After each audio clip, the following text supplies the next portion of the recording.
기원전 83년에 신라의 이탈리아로의 회귀는 이탈리아 반도에서 학살, 금지, 몰수 및 파괴를 동반한 새로운 내전의 시작을 의미했다.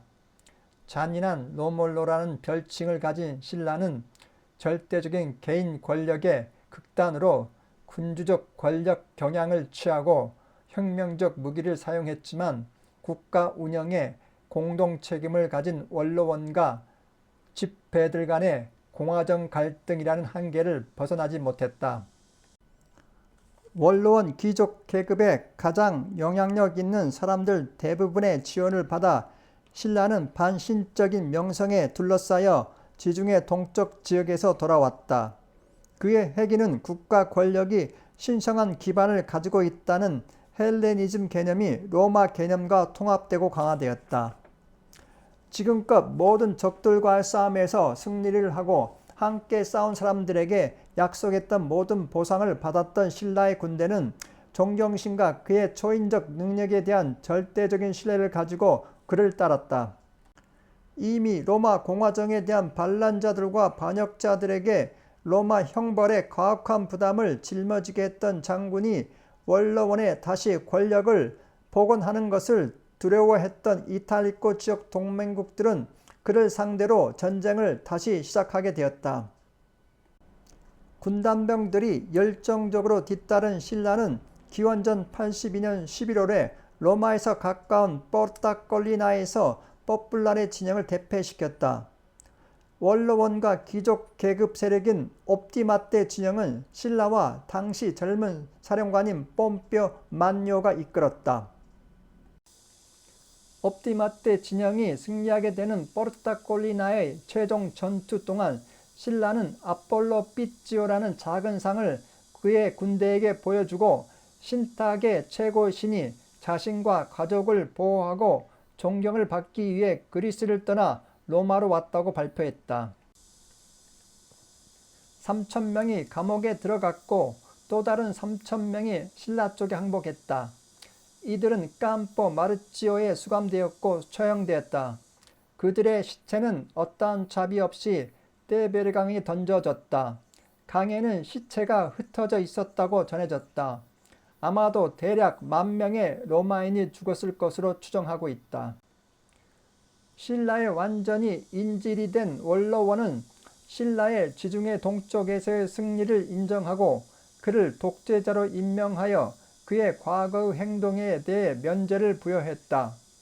그는 재판 없이 시민들에게 사형을 선고하고 식민지를 건설하고 공공장소와 건물을 건설 또는 파괴하고 공공 및 사유재산을 몰수 및 분배하고 법률을 도입하거나 개정할 수 있는 권한을 가졌다. 누군가가 마지막으로 이 독재자 직책을 맡은 지 120년이 지났다.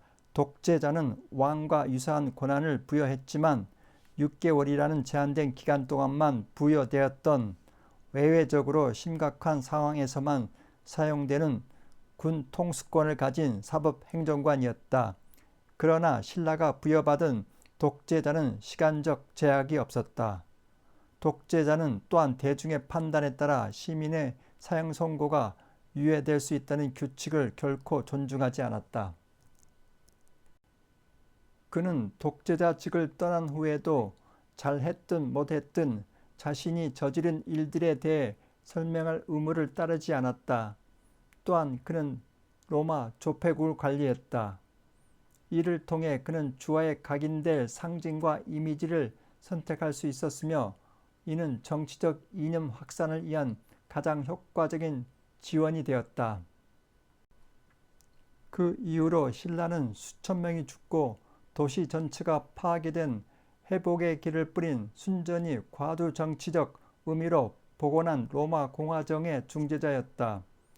그는 이탈리아에서 몰수한 땅을 퇴역 군인들에게 나누어 주었다. 법을 제정하거나 폐지할 수 있는 정권을 가진 신라는 무질서를 일소하기 위한 원로원 권력 회복으로 간주되는 일련의 계획을 단행했다. 가장 과감한 조치 중의 하나는 평민 호민관의 권한을 크게 줄여 거부권을 제한하는 것이었다.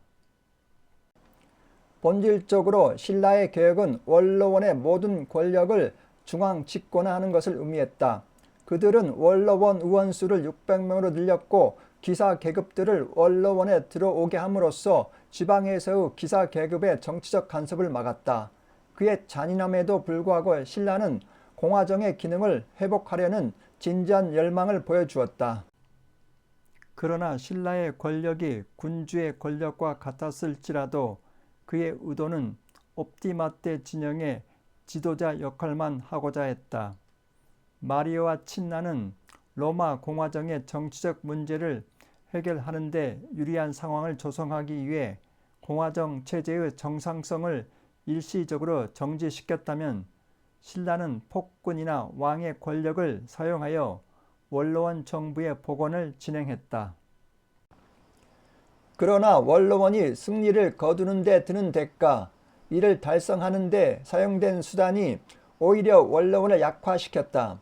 신라의 작업은 지배적인 정치 계급과 시민 간의 현실 사이의 잃어버린 유착을 허용하는 정부 형태에 도달하지 않고서는 국가의 통치의 권위와 합법성을 부여하는 것이 불가능하다는 것을 분명히 보여주었다.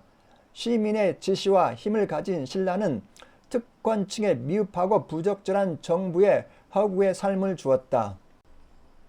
그러나 그의 조치 중 일부는 새로운 시대의 요구를 충족시켰지만 무차별적인 학살과 독재로 인해 그는 매우 끈질긴 증오를 불러일으켰는데 이는 그가 아직 살아있는 동안 공공연한 반란으로 폭발할 것 같았다.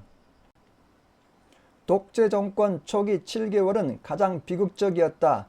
가장 먼저 발표된 조치 중 하나는 살생 목록을 만드는 것이었고 여기에는 가이오 마리오와 그의 부관 코넬리오 친나의 이전 정부에 참여했던 모든 정치적 반대자들이 포함된 것과 이를 지지했던 반대 정치인들 모두를 넣게 된다.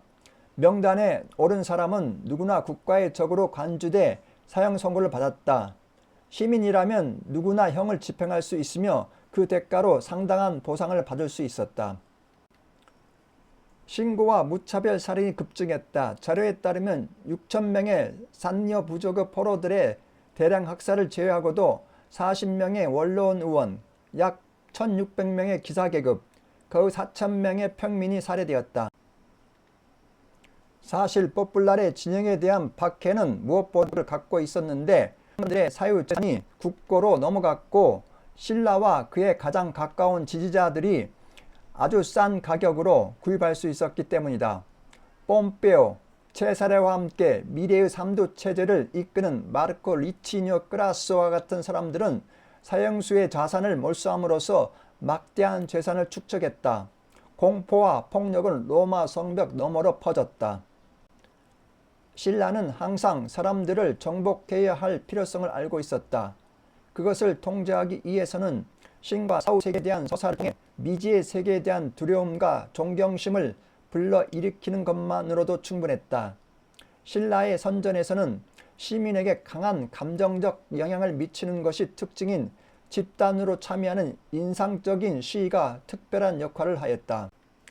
공화정 역사상 잊을 수 없는 두 가지 사건이 독재자에게 영원한 명성과 영광을 안겨주었다.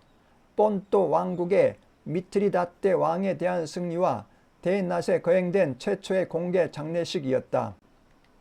기원전 81년 1월 28일 동안의 승리 행진 동안 신라는 로마의 주요 신인 지오베의 모습으로 등장했다. 풍습에 따르면 승리한 장군은 얼굴은 붉은 납으로 칠하고 보라색 망토와 금자수가 있는 토가를 입고 백마가 끄는 마차를 타고 진군했는데 반면에 노예가 그의 머리에 금관을 들고 있었다. 승리를 축하하는 행사는 시민들로 하여금 승리에 동참하게 하였고 전리품과 가장 유명한 포로들을 볼 수 있게 하였다. 격렬한 음악과 유쾌한 함성에 청중의 웅성거림 위로 솟아올라 시민의 애국적 자부심을 고취시키면서 행렬이 진행되는 동안 정복된 장소의 이미지와 전투의 가장 극적인 순간이 담긴 간판도 행진된다. 신라가 주인공으로 등장한 두 번째 사건은 자신의 장례 행렬이었다. 행렬은 상징의 형상과 전시로 인해 승리의 행렬을 연상케 하였으며 참가자들의 감탄과 공포, 고통을 동시에 불러일으킬 수 있었다.